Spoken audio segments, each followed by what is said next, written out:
오늘 우리에게 주시는 말씀은 요한복음 3장 22절부터 36절까지입니다. 요한복음 3장 22절부터 36절까지입니다. 신약성경 147쪽인데요. 요한복음 3장 22절부터 한 절씩 36절까지 나누어서 읽겠습니다. 그 후에 예수께서 제자들과 유대 땅으로 가서 거기 함께 유하시며 세례를 베푸시더라. 요한도 살렘 가까운 에노안에서 세례를 베푸니 거기 물이 많음이라. 그러므로 사람들이 와서 세례를 받더라. 요한이 아직 옥에 갇히지 아니하였더라. 이에 요한의 제자 중에서 한 유대인과 더불어 정결례식에 대하여 변론이 되었더니 그들이 요한에게 가서 이르되 랍비여, 선생님과 함께 요단강 저편에 있던 이 곧 선생님이 정언하시던 이가 세례를 베풀매 사람이 다 그에게로 가더이다. 요한이 대답하였되 만일 하늘에서 주신 바 아니면 사람이 아무것도 받을 수 없느니라. 내가 말한 바 나는 그리스도가 아니요 그의 앞에 보내심을 받은 자라고 한 것을 증언할 자는 너희니라. 신부를 취하는 자는 신랑이나 서서 신랑의 음성을 듣는 친구가 크게 기뻐하나니 나는 이러한 기쁨으로 충만하였노라. 그는 흥하여야 하겠고 나는 쇠하여야 하리라 하니라. 위로부터 오시는 이는 만물 위에 계시고 땅에서 난 이는 땅에 속한 것을 말하느니라. 하늘로부터 오시는 이는 만물 위에 계시나니 그가 친히 보고 들은 것을 증언하되 그의 증언을 받는 자가 없도다. 그의 증언을 받는 자는 하나님이 참되시다는 것을 인쳤느니라. 하나님이 보내신 이는 하나님의 말씀을 하나니 이는 하나님이 성령을 한량없이 주심이니라. 아버지께서 아들을 사랑하사 만물을 다 그의 손에 주셨으니. 36절을 같이 읽겠습니다. 아들을 믿는 자에게는 영생이 있고 아들에게 순종하지 아니하는 자는 영생을 보지 못하고 도리어 하나님의 진노가 그 위에 머물러 있느니라. 아멘. 할렐루야. 하나님께서 우리 모든 새벽 성도님들과 임마누엘을 함께 하시고 또 평안과 기쁨과 은혜 풍성히 주시기를 예수님의 이름으로 축복합니다. 아멘. 오늘 본문의 말씀을 세 가지로 정리하면서 우리에게 주시는 교훈의 말씀 세 가지로 받도록 하겠습니다. 첫 번째, 예수님은 우리와 함께, 우리는 예수님과 함께 하며 역사를 성취합니다. 예수님은 우리와 함께, 우리는 예수님과 함께 하며 역사를 성취합니다. 여러분, 역사를 이룰 때 세상 사람들은 가까이 자기 브레인을 두고 자신의 훌륭히 쓰는 비서나 장수를 옆에 두고 역사를 이뤄갑니다. 세상 역사죠. 하나님은 역사를 성취하실 때 예수님을 이 땅에 보내셔서 우리 사람과 함께 하게 하시고 또 우리는 예수님을 따르며 함께 하시면서 구원의 역사, 하나님 나라를 이루어 가게 하십니다. 마태복음 28장 20절에 여러분이 잘 아시는 내용 가운데 제자 삼으라는 유언 명령을 하실 때 예수님은 이런 말씀을 하신 적이 있습니다. 내가 세상 끝날까지 너희와 항상 함께 있으리라.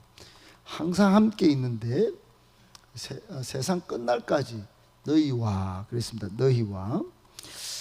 근데 이 귀중한 마태복음 28장 20절에 최고 끝절이자 너무너무 중요한 이 유언과도 같은 명령 가운데 있는 심겨진 이 세상 끝날까지 항상 함께 있으리라, 항상 함께 있으리라 하신 이 아주 좋은 동행의 말씀을 안타깝게도 많은 성도들이 확신을 갖지 못하는 것 같습니다. 확신을 갖지 못하는 것 같아요. 확신을 가졌더라면, 확신을 갖고 산다면 아마 초대교회 성도들처럼 또는 제자들처럼 담대하게 그 어떤 환난과 위기 속에서도 역사의 주역으로 살았을 것입니다. 그런데 가만히 한번 생각해 보세요. 확신이 없으니 그러므로 염려, 근심, 걱정, 심지어 두려움, 그리고 사역의 즐거움도 누리지 못하는 거 아닐까요? 예수님이 제자 삼는 사역을 세상 끝날까지 항상 너희와 항상 함께 하겠다 했으니 제자들은 사역을 하는 기쁨과 즐거움이 있었을 것입니다. 적극적으로 동참했고 끝까지 포기하지 않았을 것입니다. 예수님과 함께 동행하는 기쁨을 누렸을 것입니다. 여러분, 우리 주님이 함께 하신다 이런 믿음을 가지고 언제 어디서나 담대히 행할 수 있다면 잘 생각해 보세요. 인생의 문제를 극복할 수 있게 되는 것 아니겠습니까? 인생의 문제를 극복할 가능성이 극대화되는 것입니다. 극대화되는 거예요. 이게 영의 눈을, 영적인 안목을 가진 사람만이 누리는 아주 최고의 이게 확신이 예수님이 우리와 함께 하신다는 확신입니다. 여러분이 잘 아시는 이 여호수아 장군 있죠. 그 앞에 모세가 정말 120년 동안이나 일생을 살면서 이스라엘 백성을 출애굽시킨 다음에 40년을 그 오합지졸 250만 명을 잘 인도를 했습니다. 떠나버렸어요. 그러니까 한순간에 졸지에 탁월한 역량 있는 지도자를 잃은 것입니다. 젊은 여호수아가 그때부터 심히 걱정이 되었을 것입니다. 그때 하나님께서 여호수아 1장 8절에 너는 좌우 그 신경 쓰지 말고 늘 말씀을 묵상하면서 정말 내 하나님 여호와가 너와 함께 하느니라 이 말씀 붙들고 전진할 것을 명령했는데 여러분 그 명령 그대로 확신을 가지고 여호수아는 내 하나님 여호와가 너와 함께 한다는 이 믿음 하나 가지고 여리고를 점령합니다. 그리고 이스라엘 백성들이 가나안에 정착하는 사역을 완수해내죠. 역사의 주인공이 된 겁니다. 여러분 이 믿음이 부족했던 한 사람이 있습니다. 유다 왕 아하스인데 아하스는 북수리아와 북이스라엘 지파들이 연합군을 형성해서 공격을 해올 때 너무 가슴이 떨리고 사지가 오들오들 떨리는 그 상황에 하나님이 함께 하신다는 확신이 없을 때 하나님이 이사야 예언자를 보내서 이사야 7장 14절에 임마누엘의 징조를 보여줍니다. 임마누엘이 뭐냐? 하나님이 우리와 함께 계신다. 그런 거예요. 여러분 이 임마누엘의 신앙을 이스라엘 백성이 극적으로 어디서 확신을 갖게 되냐 하면 바벨론의 포로로 잡혀가서 확신을 갖게 됩니다. 바벨론 가기 전에는 우리 하나님 어디 가뿐노? 아수르한테 또 바벨론한테 이거 뭐 까딱 다 이거 신의 전쟁에서 져버리고 우리가 포로로 왔단 말이가. 근데 포로로 갔더니 거기 바벨론 왕 느부갓네살이 하나님 앞에 완전 절을 하고 경배하고 나중에는 페르시아 왕 고레스가 모든 뺏어왔던 성전기구를 다 갖고 가게 만드는 거예요. 그걸 갖고 오면서 하나님 말씀을 보는데 임마누엘 징조를 벌써 예언으로 해놓는 것을 발견하고 에스라와 함께 아하와 강가에서 통곡을 합니다. 통곡을 불신했을 때 하나님의 약속을 불신했을 때 정말 모든 삶이 무너져 있던 신앙도 무너져 있던 이스라엘 백성이 회복하는 겁니다. 이게 여러분 실제로 그 징조가 나타난 것이 예수 그리스도입니다. 예수 그리스도도 탄생하실 때 천사가 임마누엘 그 징조의 현실이 된 것을 예언하죠. 예언. 예수 그리스도가 하나님이 우리와 함께 하신 최고의 징표입니다. 최고의 징표. 오늘 22절도 보세요. 우리 예수님은 그런 삶을 실제로 사셨습니다. 어떻게 하십니까? 예수님은 제자들과 유대 땅으로 가서 거기 함께 유하시며 세례를 베풀었다 그랬어요. 야, 너희들 가서 세례 베풀어, 알았지? 이제 세례 요한도 저기 세례 주고 있으니까 그렇게 명령하고 가만히 있고 그러지 않았습니다. 함께 유하며 사역을 펼치셨다. 항상 예수님은 제자들과 함께 동행하셨다 하는 것입니다. 여러분, 이런 확신이 정말 중요합니다. 그래야 역사를 이루어나갑니다. 지금은 우리 예수님 어떻게 하실까요? 복음을 전파할 때 성령으로 함께 하십니다. 성령으로 함께 하십니다. 그리고 그 따르는 표적으로 함께 하십니다. 예, 그게 성경의 말씀이에요. 심각한 상황, 위기의 상황, 아무리 이해하려고 해도 정말 이해가 되지 않는 그 상황에도 여러분, 우리가 원망하지 않고 불평하지 않고 걱정하지 말아야 할 이유, 신뢰하면서 사역에 임해야 할 이유, 그 사역을 책임적으로 완수해야 할 이유, 우리 주님이 성령으로 함께 하십니다. 그 따르는 표적으로 함께 하십니다. 꼭 믿고 예수님이 우리와 함께, 우리는 예수님과 함께 하면서 역사를 성취할 주역이 다 되실 것을 예수님의 이름으로 축복합니다. 아멘. 두 번째, 성도의 가장 아름다운 모습, 충성입니다. 성도의 가장 아름다운 모습, 충성입니다. 여러분, 이 목회자의 눈에 가장 아름답게 들어오는 성도는 누굴까요? 한결같이 충성하는 분입니다. 한결같이 순복하는 분이에요. 순종하고 복종하는 그런 모습이에요. 하나님은 어떤 분을 찾을까요? 하나님은 맡은 자에게 구하는 게 있는데 충성입니다.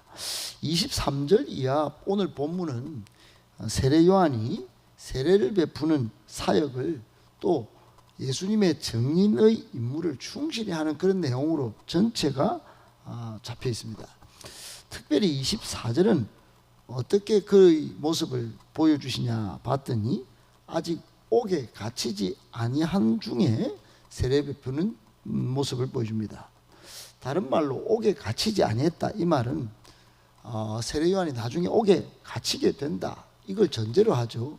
옥에 갇히기 전에 세례 요한은 본인에게 주어진 숙명과 같은 예수님 오기 전에 사람들을 회개시켜서 예수님을 따르게 만드는 회개의 세례를 주는 이 사명을 계속 진행 중에 있었습니다. 회개를 촉구한 거죠. 예수님을 밝히 드러내는 증인의 사명도 계속 감당 중입니다. 그러니까 회개 세례도 하고 있고 또 증인의 사명도 감당하고 있고, 그러다가 결국 나중에 잡히죠. 잡혀서 이제 죽임을 당합니다. 죽임을 당해요. 그리고 여러분, 우리가 살펴봤지만은 우리 안드레하고 요한이가 원래는 세례 요한의 제자입니다. 근데 예수님은 정말 이 떠오르는 혜성과 같이 쫙 나타났는데, 요한도 뭐 인기가 대단했습니다만 제자들이 거기 가는 것을 허락합니다. 자신의 제자들조차 예수님의 제자로 다 떠나보내는 이런 일을 한결같이 하게 되는 것이죠. 세례 요한의 면모가 남다르죠. 세례 요한은 정말로 조롱을 당했습니다. 회개 세례를 베풀 때 또 감옥에 나중에 갇힙니다. 그리고 제자들도 다 떠나요. 손해를 보는 거죠. 그러나 끝까지 충성하는 모습을 오늘 보여주고 있습니다. 우리 축구나 야구에 보면 좀 안타깝게 지는 경우를 젖잘싸라 그럽니다. 졌지만 잘 싸웠다. 여러분, 경기 승패 유무와 상관없이 끝까지 잘 싸웠던 선수들을 향하여 박수를 보내고 아름답다라고 평가를 합니다. 여러분, 우리 교회도 마찬가지입니다. 잘할 때만 박수 치고 잘하는 사람만 아름답고, 그런 거는 누구나 하는 경우인데, 힘들 때 끝까지 충성하는 모습을 박수 쳐주고 격려하고 아름답다라고 칭찬해야 합니다. 오늘 세례 요한이 우리에게 교훈하는 게 바로 그 모습이에요. 다 떠나고 또 자신은 한결같이, 오늘 본문에도 30절에 그는 흥하여 하겠고 나는 쉬하여야 하리라. 자신은 그냥 시다바리로 또는 그냥 뒷전에서 그렇게 묵묵히 하겠다는 겁니다. 그러다가 나중에 감옥까지 갇히는 신세가 되지요. 여러분, 이런 실패의 인생 같은, 엑스트라 인생 같은, 그러나 충성하는 이 귀한 이 세례 요한의 사역, 여러분 정말 충성하는 모습 아름답지 않습니까? 오늘 우리가 이 세례 요한의 본을 받아서 힘들 때나 어려울 때나 또 결과물이 없을 때도 끝까지 충성하셔서 우리 주님에게 칭찬받고 또 아름다운 정인으로 발견되어지시는 그런 우리 모든 성도님들 다 되실 수 있게 되기를 예수님의 이름으로 축복합니다. 아멘. 마지막 세 번째, 항상 하나님의 뜻과 계획, 그리고 자기 부인에 성공해야 합니다. 항상 하나님의 뜻과 계획을 발견하고 또 자기 부인에 성공해야 합니다. 여러분, 조금 전에도 말씀드렸다시피 세례 요한의 이야기를 오늘 본문 하반절에 쭉 이렇게 오늘 밝히 보여주고 있는데, 특별히 26절에 보면 제자들의 보고가 들어옵니다. 세례 요한에게. 그리고 세례 요한은 그 제자들의 보고에 하나하나 대답을 하는 내용이 있습니다. 그러면서 자신의 실체도 밝히고 예수님의 떠오르는 장면도 밝히면서 예수님의 실체도 설명을 합니다. 여러분, 세례 요한이 얼마나 위대한 인물인지 알 수 있는 여부는 그가 하나님의 뜻과 계획을 온전히 발견한 점에 있습니다. 그러니까 지금 세례 요한은 예수님의 신성을 정말 똑바로 바로 발견했습니다. 그분은 나와는 다르다. 나는 그분의 신발끈조차도 풀거나 매는 존재가 못 된다. 나는 물로 세례를 주지만 그분은 성령으로 세례를 베푼다. 그분은 신랑이고 나는 그분의 친구로서 그냥 기쁩니다. 그분은 구원자로 오시고 역사의 주역이시다. 이거를 딱 정확하게 발견한 겁니다. 발견한 거예요. 여러분, 우리 교회 사역도 또 우리 모든 여러분의 맡기신 사역도 여러분 온전히 분별하는 능력 가질 수 있게 되기를 바랍니다. 나를 향한 하나님의 뜻과 계획을 온전히 분별할 수 있게 되기를 축복합니다. 이걸 먼저 잘 해야 되는 겁니다. 두 번째로 세례 요한이 위대한 점은 자신을 부인했다 하는 것에 있습니다. 자기 부인에 성공한 거예요. 자기 부인에. 자기는 정말로 아무것도 아니다. 나는 그냥 쓰러져가는 그 존재다. 예수님은 흥해야 하실 분이다. 그분이 전면에 드러나실 분이다. 나는 그냥 끄트머리도 있어도 되겠다. 그러고는 끝까지 여러분 오늘 31절 이후에 쭉 보면 뭔 이야기냐면 정인의 사명을 쭉 하면서 36절에 그분을 믿으면 영생이고 그분에게 불순종하면 진노, 심판을 받을 수밖에 없다. 확실하죠. 확실합니다. 자기를 부인할 수밖에 없는 이유는 예수님 믿으면 영생이지 자기 믿으면 그냥 그렇게 되는 거예요. 똑같이 여러분과 같이 저는 안 믿으면 그분께 불순종하면 저나 여러분이나 진노의 자식이 되는 겁니다. 이걸 다 알고 자기 부인에 성공한 겁니다. 여러분, 사람이 조금 뭔가 하면 자기를 드러내기 바쁩니다. 좀 내가 옛날에 쌓아놓은 거 있습니다. 좀 제가 배웠습니다. 제가 이만큼 했습니다. 여러분, 자기를 드러내려고 이기적인 속성으로 얼마나 자기 유익을 위하여 드러내는지 모릅니다. 그게 딱 바리새인 증후군이라고 제가 말씀드렸죠. 바리새인 증후군은 자기 유리한 대로 뭔가를 이해하고 설명하고 사람들을 세를 모읍니다. 그렇게 모아서 결국은 예수님을 죽인 존재들이 바리새인들이죠. 여러분, 우리는 어떠해야 될까요? 우리는 명확합니다. 로마서 12장에 말씀하신 것처럼 하나님의 선하시고 기뻐하시고 온전하신 뜻이 무엇인지 분별해야 합니다. 세상 사람들과 다르게 말이죠. 그리고 예수님이 끝까지 말씀하신 것처럼 자신도 그렇게 하신 것처럼 자기 부인에 성공해야 합니다. 나를 드러내지 않고 예수님을 드러내고 예수님께 모든 영광을 올려드릴 수 있는 사역과 간증이 넘쳐나는 저와 여러분들 다 되실 수 있게 되기를 예수님의 이름으로 축복합니다.